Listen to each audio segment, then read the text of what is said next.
Welcome to Season 2 of Lead Speak, where we continue to empower the current and the next generation of SLP leaders in public education. Whether you're an aspiring leader, a seasoned pro, or somewhere in between, this season is packed with insight tailored just for you. I'm your co-host, Natalie Lebrun.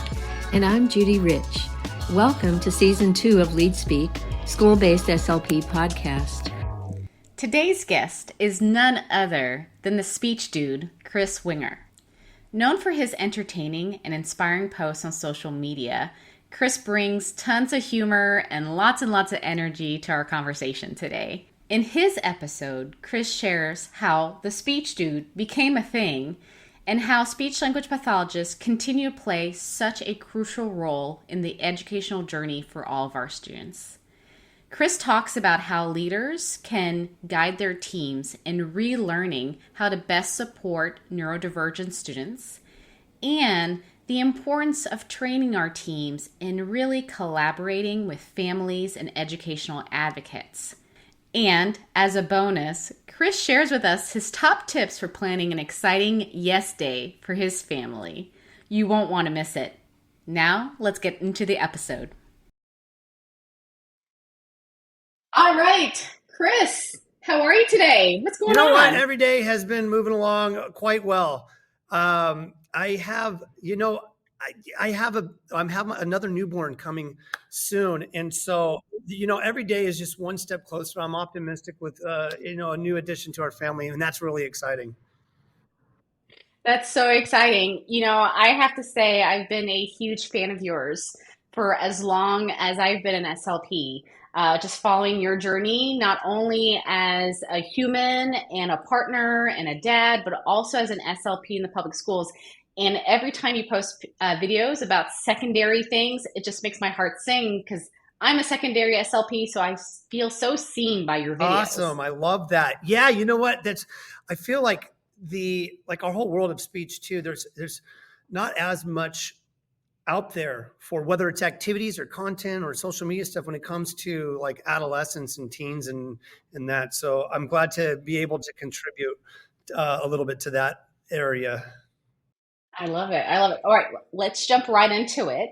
So for those who don't follow you on all the social media platforms, can you tell me or tell us a little bit about your background, your experiences? We'd love to better understand your journey so far. So I grew up in a small town. Both parents worked in education. My dad was a PE teacher. He worked with adaptive PE for quite some time. My mom was more on the administrative side of things. So both ends of that really helped give me multiple perspectives. But, through high school, my dad was we were big time into baseball. I played baseball. He was a baseball coach there. So I was the assistant coach, and we would have some students. Sorry about that bell. We would have students on IEPs. One of them was he would help, get the bat and assist the team. And I would have an opportunity to really work with the kids who needed help the most. And that was always my dad's mantra too. He said, you know what, if you can help those who need the most help, then you'll always be one step ahead of the game. You'll always win in life if you can do that. So early in my life, learning about serving others became such a prominent thing for me. And then moving beyond high school, I went that route. Both parents encouraged me to get into education. So I started off as a special education teacher, really learning how to write IEPs from the get-go.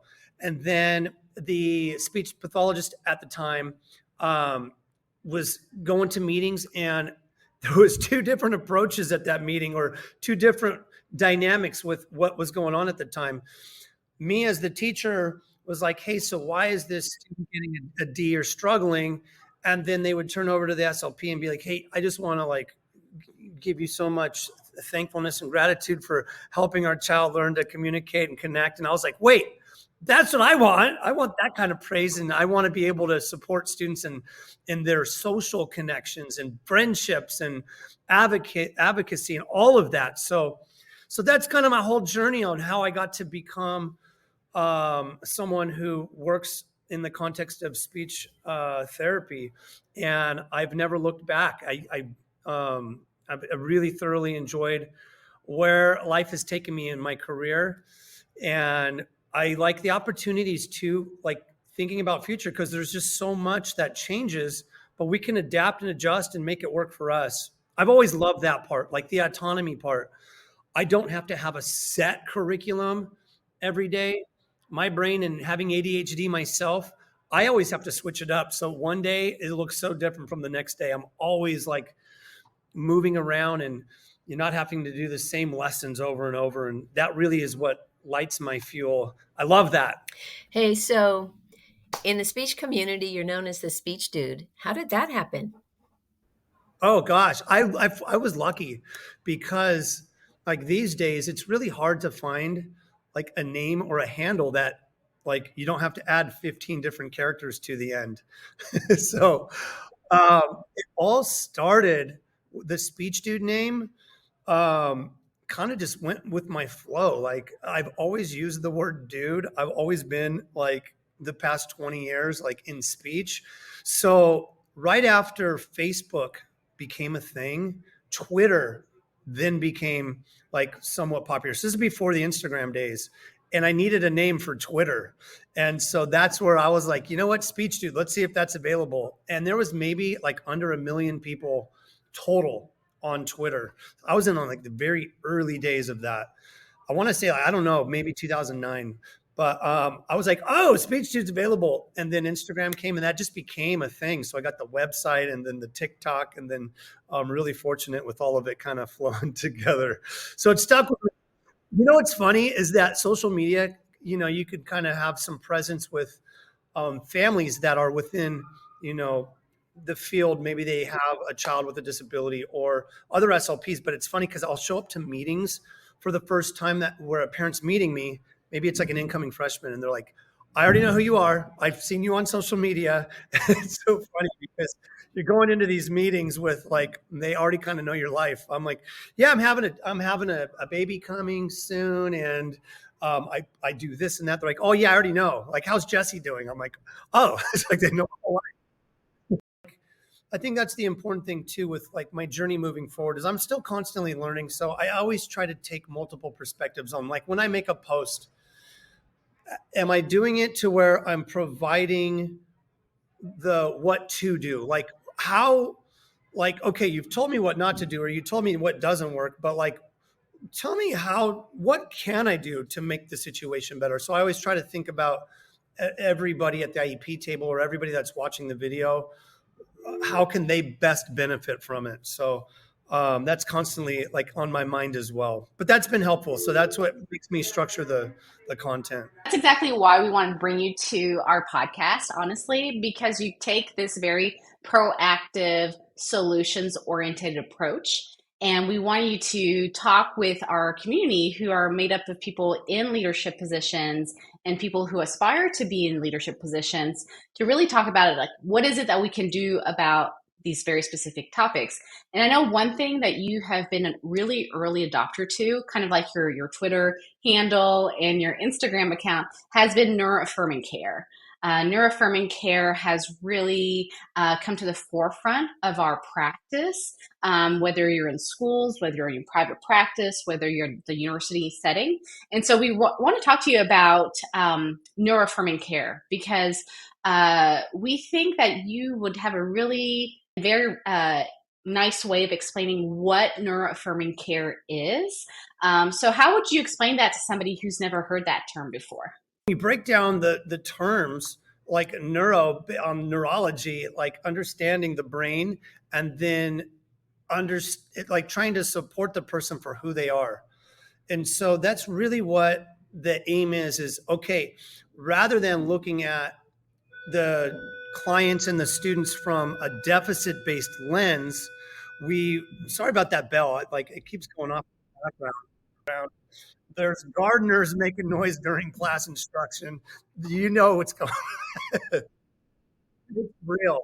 But so, yeah, that's really what it's about is we come not from a lens of stigmatizing somebody and trying to fix somebody or viewing them as being broken. we try to create authenticity, and we try to come from a strengths-based approach and support their autonomy. So I'll talk a little bit about that. Like historically, the medical model of working with some neurodivergent students has always been like, how can we teach this kid to blend in or to fit in?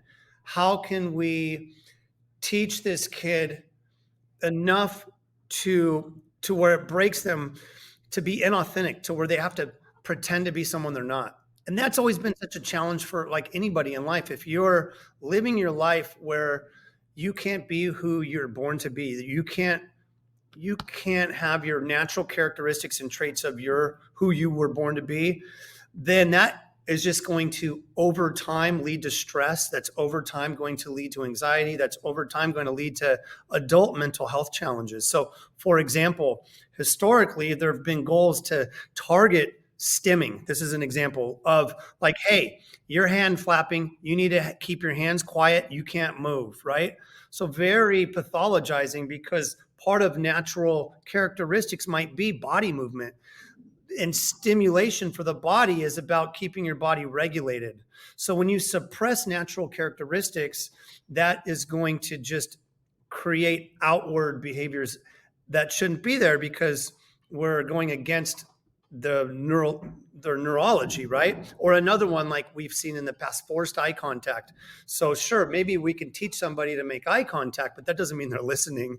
So we come from a view or an angle of saying, look, that might be uncomfortable for somebody. So maybe working on the student disclosing, like, I'm listening to you. I might not be making eye contact, but I want you to know I'm here.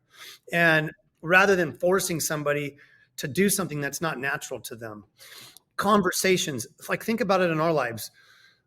If we're forced in a social situation, like, hey, go out and talk to 2 other teachers that you don't know at lunch and sit at their table and initiate a conversation that is not your interest, and then sustain that conversation for 2 to 3 minutes, and then make sure that you ask follow-up questions and do that every day.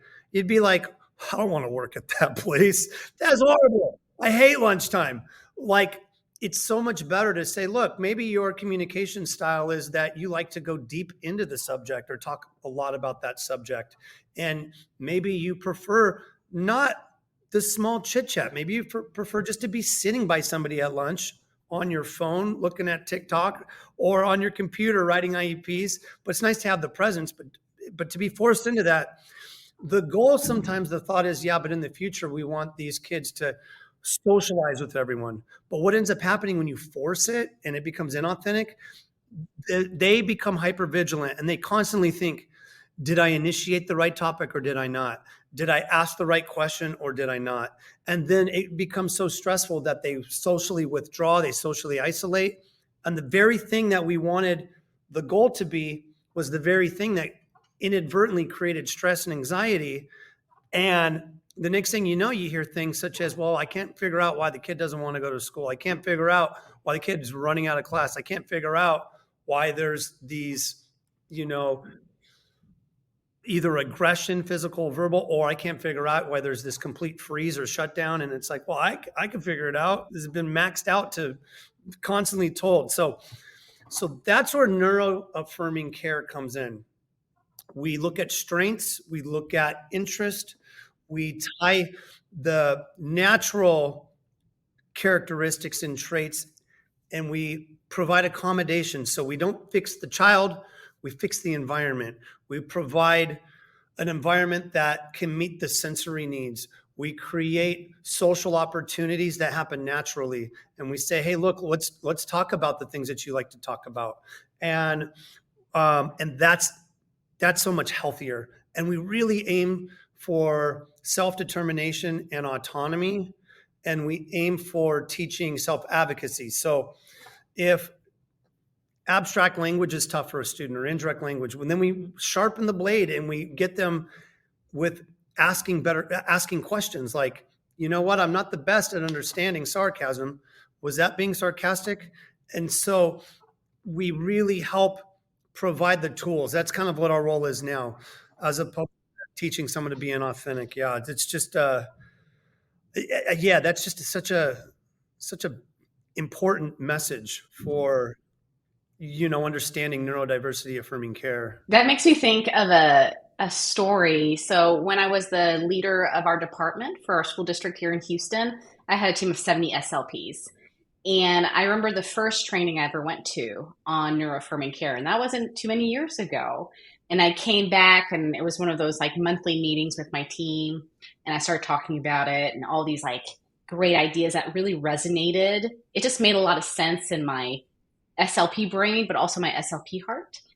And at the end of the meeting, one of the SLPs came up to me and she's like, "So what's my job now?" Right? She's like, Right. "What am I supposed Totally. to do now? Like, am I writing myself out of a job?" Because like everything that we've been trained to do, if you're from a certain generation of SLPs going to graduate school, that is not what you were told. And that's not how you were formed. Right. And so that just really, her question really sat with me because I'm like, oh my gosh, how do we move forward, right? What do leaders do with their teams in public schools when it comes to essentially retraining your mind and your eye to supporting students who are neurodivergent? Oh my gosh, I hear that quite often because you're right. There's like sometimes that perspective of, well, if we're only looking at the strengths, then and we're not looking at deficits, then what kind of goal are we going to create? But the reality is we look at the strengths, and we look at what are the challenging areas that are impacting the child's ability to connect with peers or understand the perspectives of what happens in class. So we don't strip away their autonomy, but how can we make the environment more successful? And so the reality is the neuro-affirming care doesn't say let's not provide services. It's the opposite. It provides services in a standpoint of working towards advocacy, working with keeping the child regulated and understanding, hey, if I create an environment where the child feels calm and connected and safe, I can now build language skills so much more. But if a child's going to speech therapy and they're constantly told, and it's on a compliance model, like you need to watch this video and imitate what's going on in this video, then they're going to start to feel more anxiety. And then they're going to start to feel a little dysregulated. And no matter what, if you're not in the prefrontal cortex part of your brain, you're not going to develop language, and your cognition skills and your problem solving skills are going to diminish. That's just how it works. So, historically, the model that we used to have way back in the day wasn't really effective anyway. Right. And then, so like a neuro affirming care is to say, look, my role as an SLP is to help the student with communication and conversation skills, but do it in a natural way for the students. And so what might that look like? I've got a Nintendo Wii in here. Sometimes for the last 10 minutes or even at the beginning, I'll say, you know what?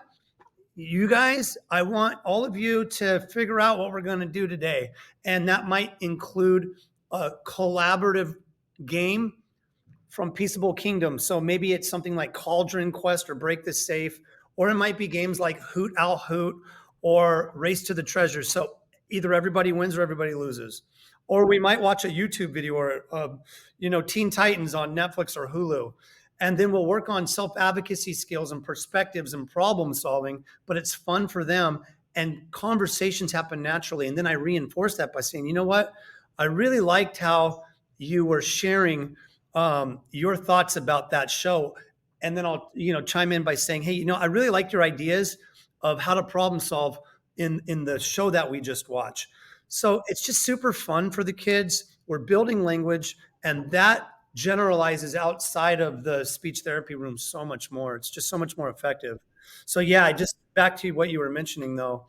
It's not a matter of saying, hey, I'm neurodiversity affirming, so nobody gets services. It's a matter of saying, I'm neurodiversity affirming, which means I'm not going to come from a compliance-based model that teaches kids to be inauthentic. That's the big thing. So it sounds to me like I hear you saying strengths-based and interests and self-determination and the language attached to self-advocacy for these young people. So what I'd like you to reflect on is, and Natalie and I believe in so much of all of that, of what you're talking about in terms of supporting these young people in a different way than we have, in a way, the way that wasn't working. That compliance driven model is just not even language or communication. It's just automatic. Anyway, back to my question. My question is, what are your thoughts about what leaders, SLP leaders, can do in schools to support their SLPs who want to do this different type of approach?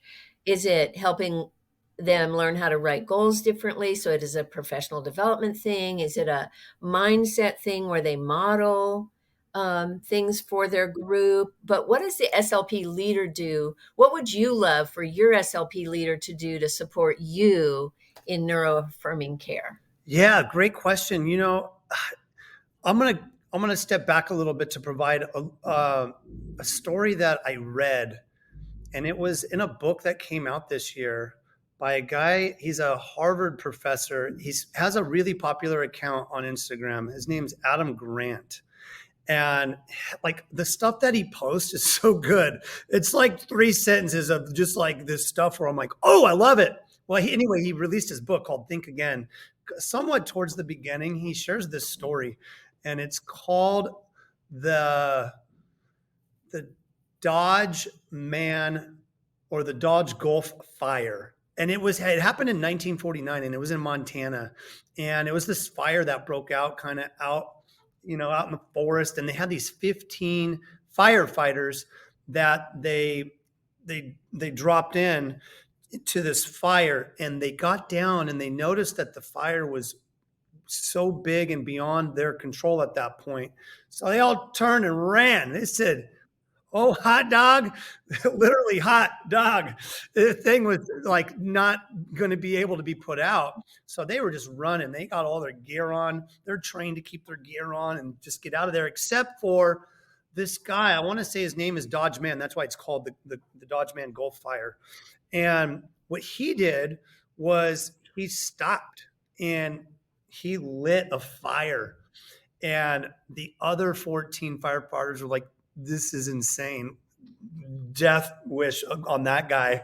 So they're like, I'm out of here. But he lit the fire so he can burn all the fuel around him. So by the time the fire got to him, all of the brush and everything had already been burnt on the surrounding part of him. And he dropped to the ground, and he was using the oxygen from the earth and the dirt. And he was the only one to survive. The fire had, kind of like went around, and the other 14 didn't make it. And I love that story because it really ties into neurodiversity affirming care, which is this. It's like we're always taught to think and to learn in order to make progress. But the idea here is that the reality to make the most progress is the ability to unlearn and rethink. And that is really important because everything we've been taught in the college books, grad school, social media, all of the things that pediatricians currently know are antiquated and outdated. We never actually listen to autistic voices and listen to neurodivergent voices about lived experiences. It was just all based on kind of observations. And so the idea when it comes to being a leader in any field, SLP, you're a leader of a private practice. You own a private practice, or you're in the medical field. The ability to unlearn and rethink, it will always help you take one step forward and make progress. You get stuck in the idea of, well, we've always done it this way, so we're going to stick with it. It's not effective because, as we've learned in so many situations in life, that we will fail if we think that way.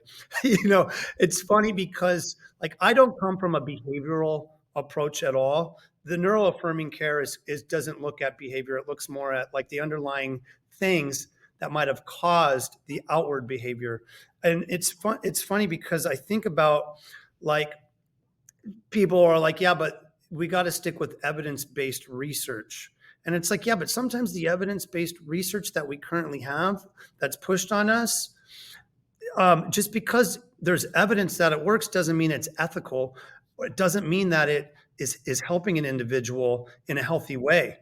There was complete evidence back in like the 50s and 60s that asbestos being put as a fire reduction in the walls of our homes was very effective. Like your house ain't going to catch on fire. So sure, it was evidence based, but it didn't mean that it didn't lead to long-term harm in our lungs and lead to lung cancer. So now it's completely banned. So it's like, yeah, I know that's evidence based with your approach, but there's long-term harm that might come with that. So we really have to unlearn and rethink how we're working in all contexts. This isn't just with neurodivergent students in schools, but this is like, life in general. What can we do to best make this life that we all live a harmonious one with less stress, less anxiety, less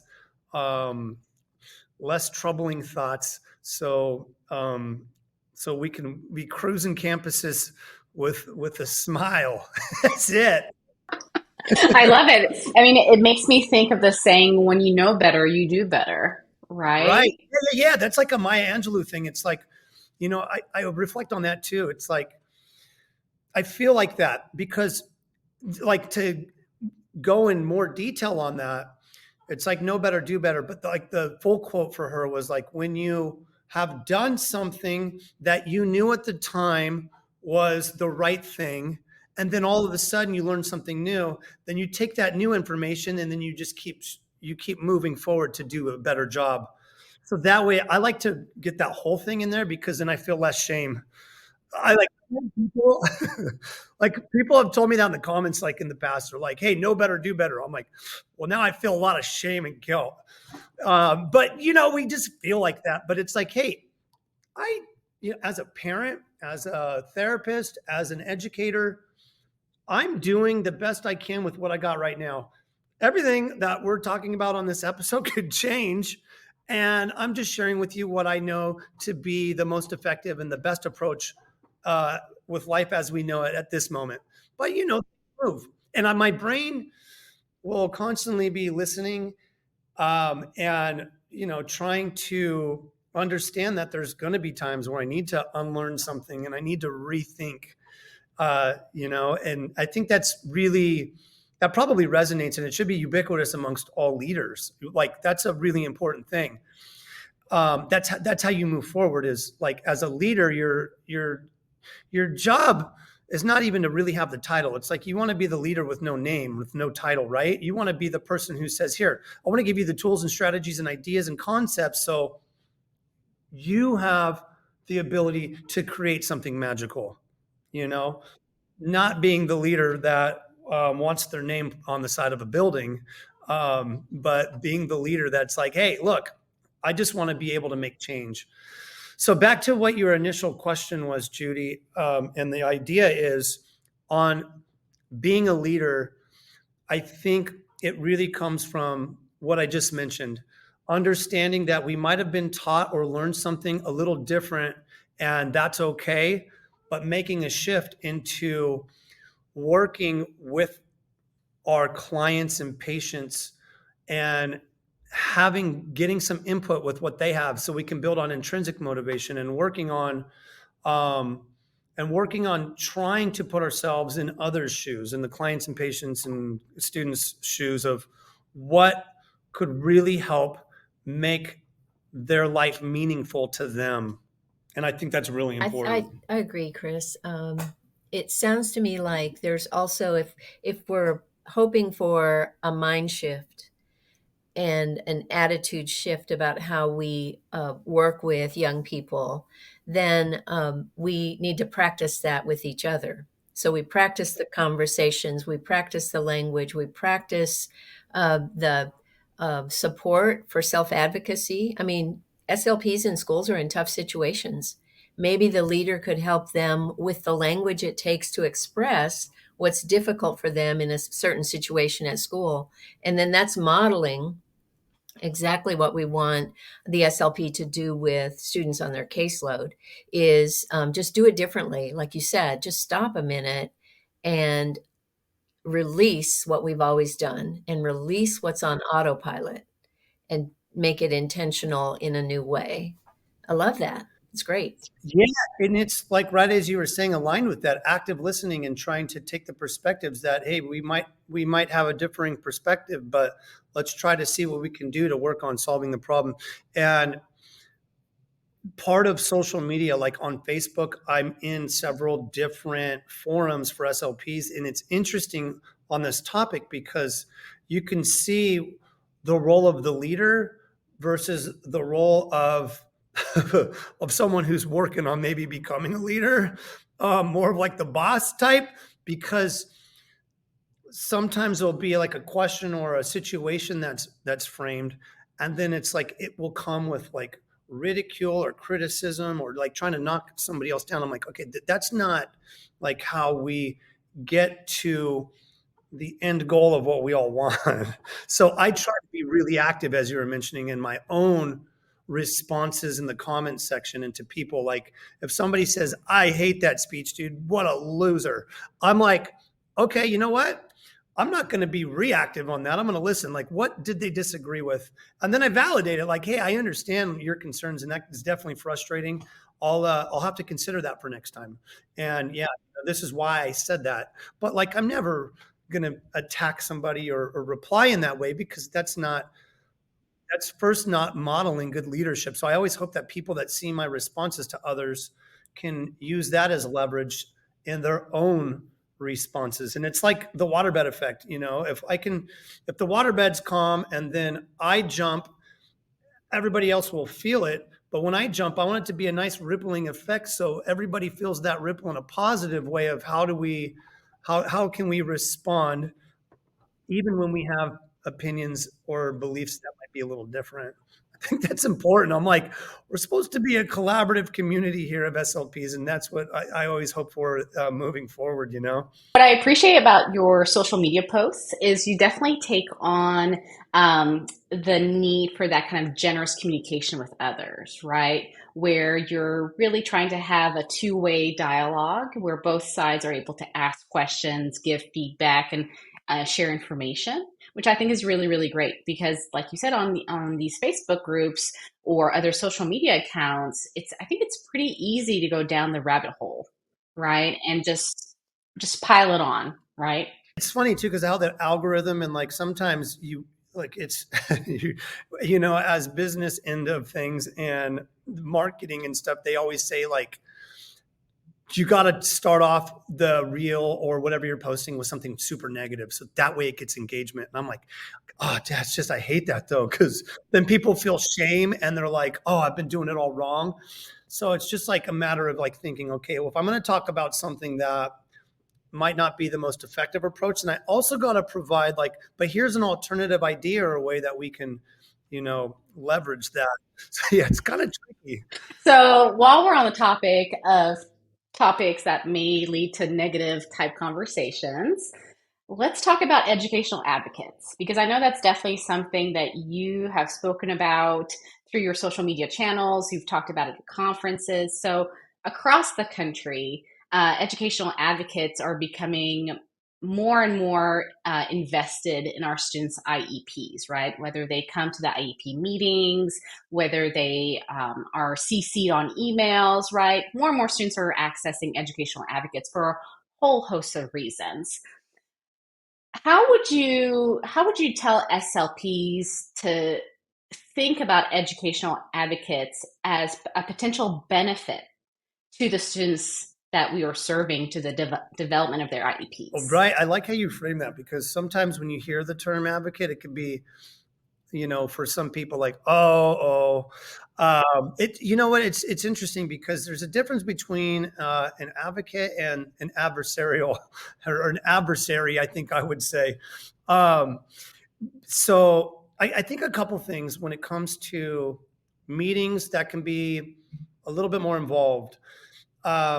The first and foremost, most important thing that we can learn when it comes to going into meetings is take everything seriously, but not personally. And that's like the most difficult thing, because sometimes if people disagree with your goals or the things you're saying, it could really, hurt us emotionally. Like I'm going to go home with this, and I'm not going to get off my mind for a week. But I know that's hard to do, but it's like I take everything seriously. So I feel like when it comes to an advocate that comes to a meeting, that means the parent is wanting additional support and that they're passionate about getting their child the right education and they want the best outcomes for their child. And so, yeah, I frame it like that. So when I'm going into the meetings, I always try to think about life being a series of questions and answers. The way we wake up in the morning, like, okay, what we could frame it like, what type of crap is going to happen at work today? And then that mindset's going to make us constantly look for what things we don't like at work. Or we could frame it as, okay, what types of things are going to work today and are going to be successful? What types of things I'm going to learn at the meeting? What types of things have I not learned about? Or what's a better approach if I didn't articulate myself well enough? And it's just a constant growing thing. So when it comes to going into these types of meetings, I just frame the questions like that. You know, I try to frame them in a way that is healthy for me and my brain.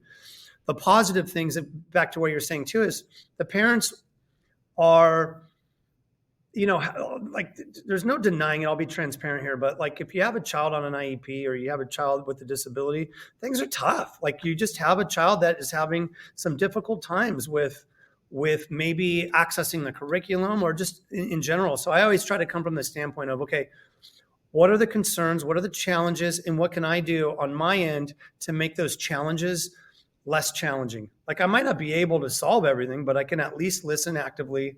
And then when the advocate comes in, what is it that they're wanting the outcome to be? What is it that they're wanting? So that way I can try to, you know, meet somewhere where we're providing an effective plan for the child.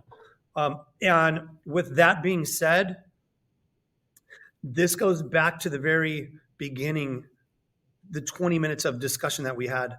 How do I work together and collaborate when someone might not have the same belief or opinion? And it always will come back to the language I use in these meetings. I'm here to support and prioritize well-being for the child, for the student. That's my number one thing I got to prioritize. So if there's a service or a goal that is like put on me that I don't feel is going to be helpful, then I'll say, if I work on that goal, please understand that this could potentially be teaching the child to be inauthentic, or it can create more dysregulation. This could create more social isolation and lead to anxiety and depression. And that's not my angle here. And I want you to know that here's how I think would best support your child so we can prioritize their mental health and their well-being. And when that type of language is used, the parent is all about like, that's what I want for my child too. I just didn't realize that this type of approach wasn't. And when you can frame it like that, usually it goes quite well. Another thing too is I always reach out to the families in advance, just like, hey, we have an upcoming meeting. And I want to make sure that I can address your concerns. If there's anything that you would like me to address or to work on in advance, please let me know. That's what the parents want. Like, oh, cool. Like, yeah, this is what I'm having challenges with. This is what I'd like to change. I'm like, okay, now I can at least be prepared.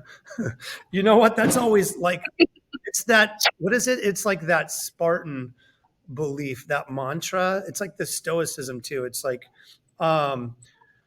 prepare more in training, bleed less in war. And it is so true. Like, go into these meetings prepared. Like, be prepared, because if you're not prepared or you don't reach out in advance, then you're going to bleed more in war. You don't want that. You know what I used to do? You know what I used to do before we call them ARD meetings here in Texas, but IEP meetings, is I would call the parent or communicate with them electronically, and then at the IEP table, when it was my turn to share out my information, I would make sure that whoever is taking the deliberations wrote down that I said something along the lines of like, so we had a nice conversation on the phone last Wednesday, right? To show that I was an active participant, that I'm seeking parental input, and they're having a meaningful input into the conversation. Yeah, that's when you get cases that sometimes escalate a little bit. Like, let's say they go to mediation and that doesn't work, and then it goes to due process and that doesn't work, and then the next thing you know, you're in front of the administrative law judge. In those meetings, the judge usually is a former person in education, like oftentimes a special education teacher or director or something, but not always, but usually has been my experience. That's what they look at most. Well, not most, but that's a big component of it. Did the family give input? Did the team listen? What was the communication like? And that's all going to be pulled up through emails and phone calls and stuff, because they're going to want that submitted before going in as is part of the records. And so, yeah, I mean, for me, even if it's an email of like upcoming meeting, I just want to make sure that I'm here to support your child as best possible. This is what's working out well here. Is there anything that you would like me specifically to address, or do you have any concerns? I'm just here so that way things can be communicated effectively at the meeting. And right there, that's going to solve so much in advance. And that's a really effective strategy for the leaders, for the director of whoever is going to be at that meeting, who's ever the facilitator, who's ever the case manager, case carrier, the teacher, that type of simple connection, because that shows that you've reached out, that you're concerned about what the parents are wanting the support with. And then it's also putting the child first, which is, well, at the end of the day, supersede everything else, right? It's like, hey, this is what matters most. Are we prioritizing the child's needs? Chris, as you prioritize and support well-being for the student, that just makes it, I don't know the right word, but it just makes it almost automatic that when you're in an IEP team meeting, it's going to be student-centered, because you're always going to pull it back to supporting. Your main thing is prioritizing well-being for the student. Talk to us a little bit more about keeping those meetings student-centered. Do you give students a voice in their own goals and objectives or their own services? Do you bring the students to the IEP team meeting after you've kind of coached them on the language to use, or you've practiced? Or just talk to us about how you engage the young people that you work with in their own plan. Yeah, absolutely. This is like my shameless plug, by the way, because I'm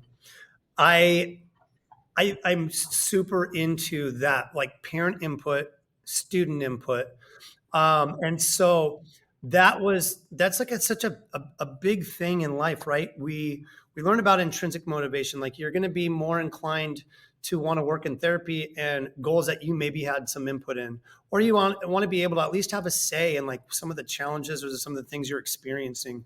And same with the family. So I noticed that need with standardized and formalized assessments, which were just all these tests that are normed on non-autistic or neurotypical individuals.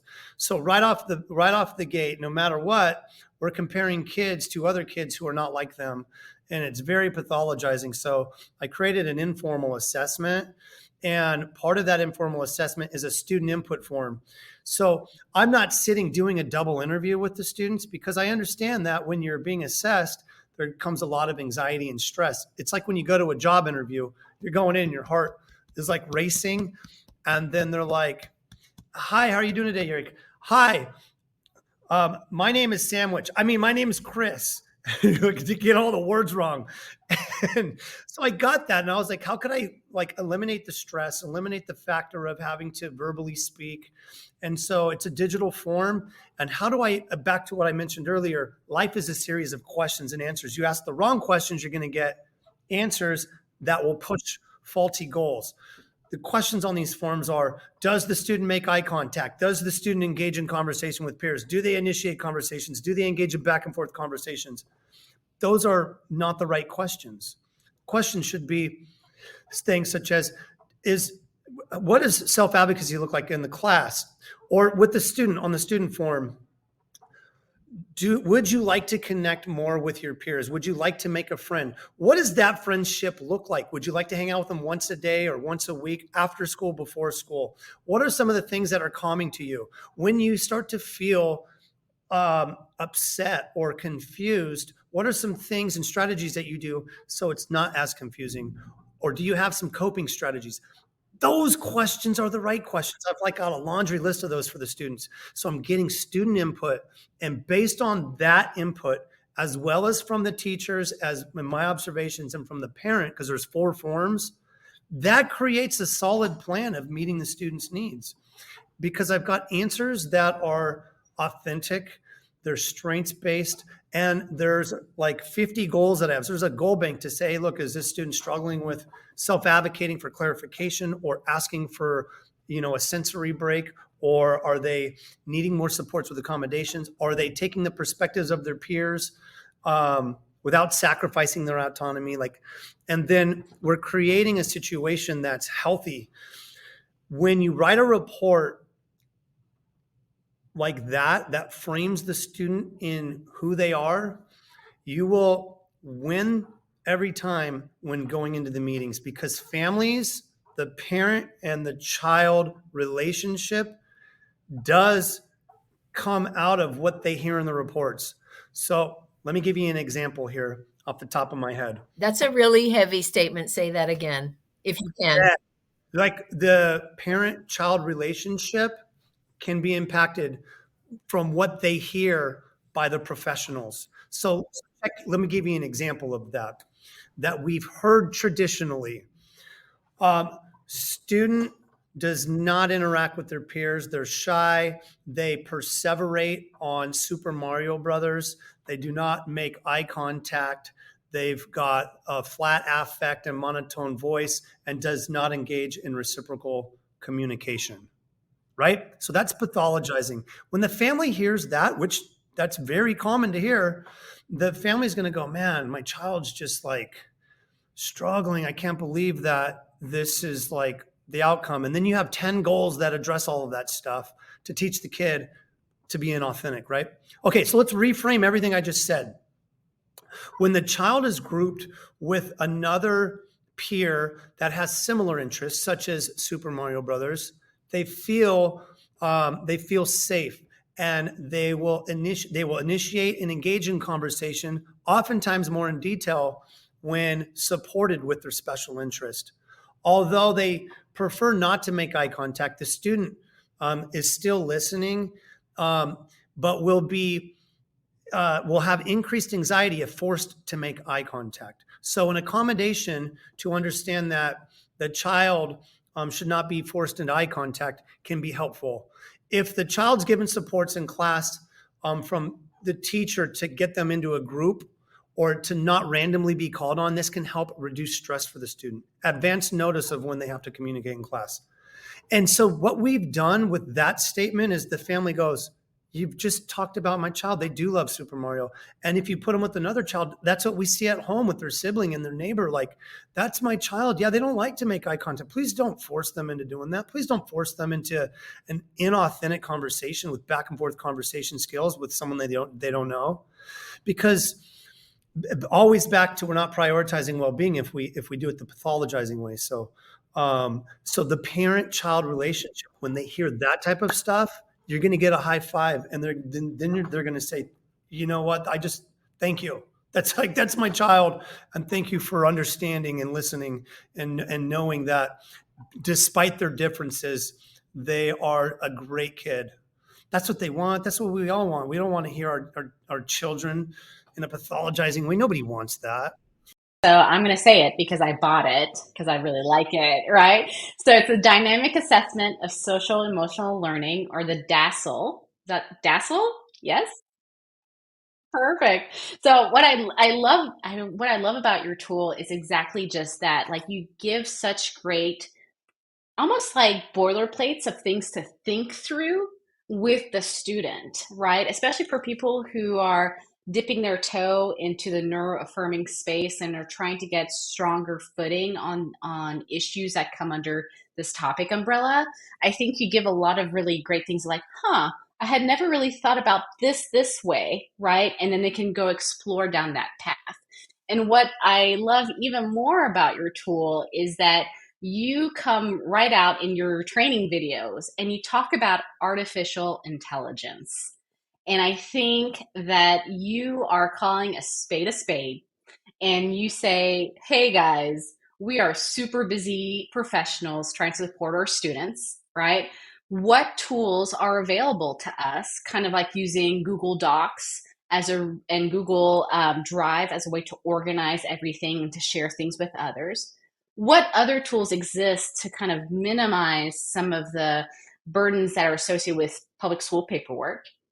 Artificial intelligence is there, AI is there.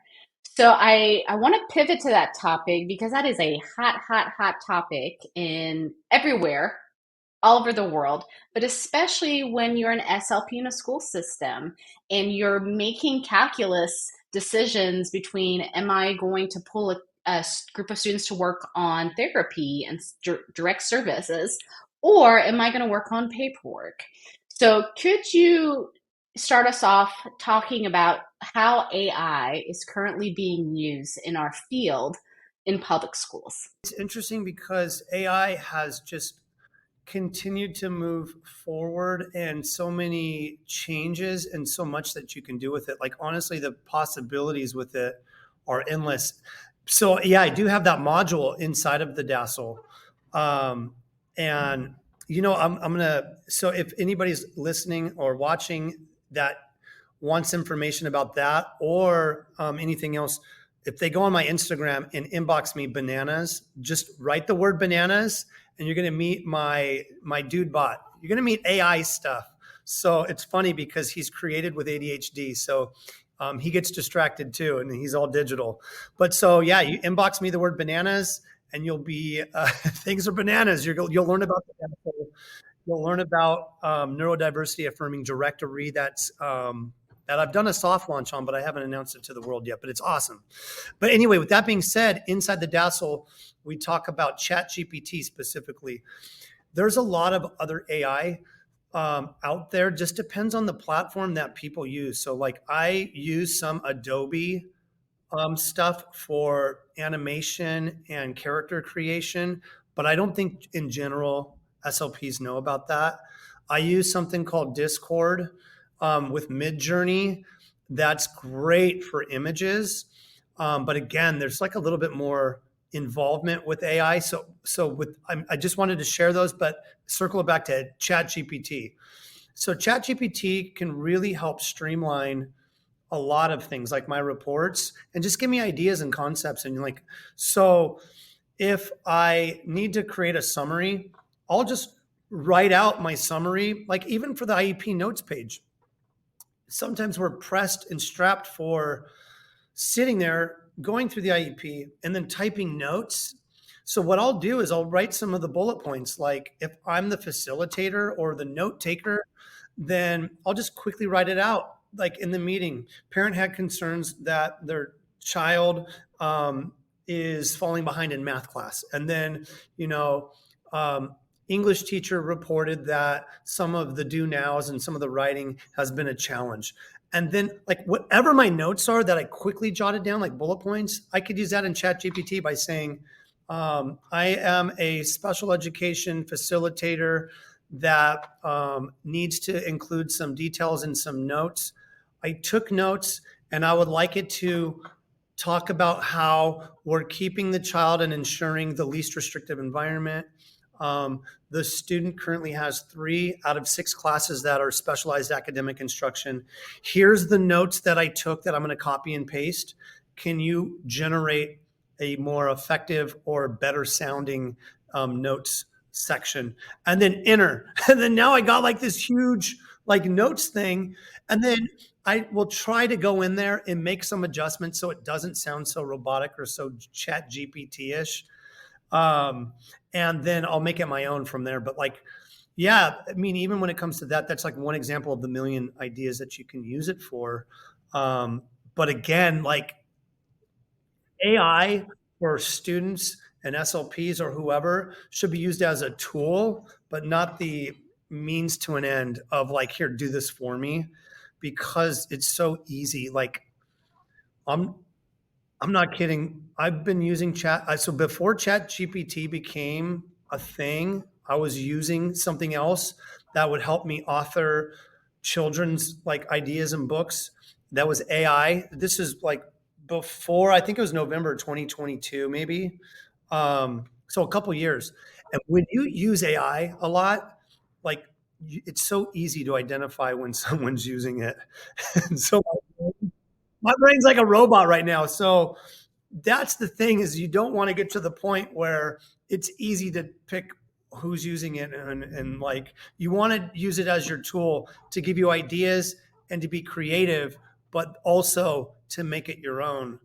And I see that moving forward, like there's a fear that kids or an AI is going to take over, but it's like, no, that's just going to be like how it was 20 years ago when we had high school classes and college classes for film. You'd have to go into the dark room, and then you'd have to do all these things for filmmaking.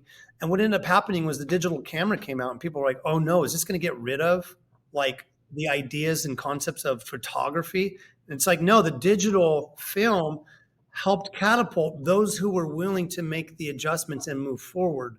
And then some of the other people that weren't willing to do it, didn't benefit from the new technology. So you really kind of have to embrace this stuff, because whether we like it or not, that's going to continue being something that we need to learn about. So You're still that early adopter, right? You haven't changed that part of your approach. yeah, absolutely. I'm always keeping my eyes open for things that are fascinating, and things that I know that would work with the students I work with too, that they like learning this stuff. It's fun. Yeah, making it fun. And then they have something to say because they're having fun. And then they can talk about what they're doing. I really like that you're working with the students using AI and teaching them, for example, how to write the prompt or the prompt engineering, so that they don't. It's like you were talking about earlier, Chris, about if you ask the wrong questions, you're going to get the wrong information. It's the same thing with generative AI right now. If you learn a good learn how to write a good prompt, and students learn how to write a good prompt so that they get back cool information, it just puts them farther ahead into pursuing their own passions. So I love it. It's great. And that early professional learning opportunity with your team of SLPs, and about neuro-affirming care, and an SLP wondered if she was going to have a job, he or she was going to have a job anymore. And now we're talking about generative AI, and is this going to replace the need for SLPs? I find that such an interesting contrast to the overwhelm that we all feel because of too much to do. There's not going to be a replacement for SLPs, but there is going to be a chance for us to do what you talked earlier about, Chris, which is to stop and unlearn what we've done so that we can do something new, or to build a fire around us so that we can start to rethink our salvation or our solution. It's just interesting that many of us, our first go-to is, oh, this is going to replace us, the need for us. None of it's going to replace the need for what we bring to helping individuals communicate more completely. So it's just a funny thing that's where we go first. Absolutely. Yeah, I think that's a really important message there too. It's like you can't replace that human interaction and connection, and the emotional, the feelings and the emotions, and just everything that comes with being human. So, as you know, whenever we finish an episode, we always do some quick wrap-up questions with our guests. So we have 3 questions for you today, and they're kind of rapid fire. Are you ready? Okay, awesome. So the first one is, what's a favorite tradition that you enjoy with your family? We every year do a staycation, which we decided is the best for our family. It's in the summertime. That's our tradition, because I know that, like, for us and our needs, like if we go rent an Airbnb or we try to go out of town on vacation, it becomes really challenging with all the kids. So we've decided to give the kids a yes day where they can say, we have to say yes to everything. And it's so cool because they never like request anything major. Like, our oldest was like, can we go to Target and get a piece of candy? And I'm like, yes, that's all you wanted. I'm glad you didn't request a Land Rover. But it's funny because it's always the things that are pretty, like as adults, we feel like it's going to be these big things, but they'll request like going to Chuck E. Cheese and they just absolutely love that. So like staycation one day might be Chuck E. Cheese. Then the next day we might do just walking in downtown Universal or whatever it might be. But that's our tradition every year is to keep things cost effective, but local. What's a song that's currently replaying for you a lot in your car? Oh my gosh. I like to keep up with the students and what they're listening to and the trends on social media. And I genuinely like this too, but like Chapel Roan, I think is her name. Yes. But like, yes. I've had that kind of listening. I've been listening to that a lot because the high school students I work with, some of them like that. And it's just energetic. It's fun. It's current. And just the songs are so related, so much fun to sing along with. You have to learn the dance to Hot to Go, right? I know. Yeah, exactly. I do need to learn that. I love it. Okay, last question. What is leadership to you in one word? Yeah, leadership to me. Oh, that's a great question that I don't know if I have a single easy response to. But leadership to me in the shortest way would be being able to help, I don't know, like being able to help others and lift others up without actually being the leader. Like that's why I mentioned like a leader with no title. So actually just being able to give them the tools and the support and the resources so that way they can learn and grow and expand and build from there. I love it. That's perfect. Well, thank you so much for your time, Chris. This was super awesome. We're so excited to include you in our family of Lead Speak folks. Yeah, I really appreciate you having me on as a guest. Great conversation. So many good little points and key takeaways and gold nuggets there. Again, if anybody needs to find me, you can go to speechdude.com or you can go on Instagram, inbox me the word bananas and we'll go down the rabbit hole of learning. So again, thanks, Judy. Thanks, Nellie, for having me on. I appreciate it. If you liked today's episode, please be sure to like and follow our podcast wherever you tune in. We'd love to hear from you via our social media accounts on Instagram and Facebook on what really stuck out with you today and what you want to continue thinking about as you go into your week ahead. Until next time, take care.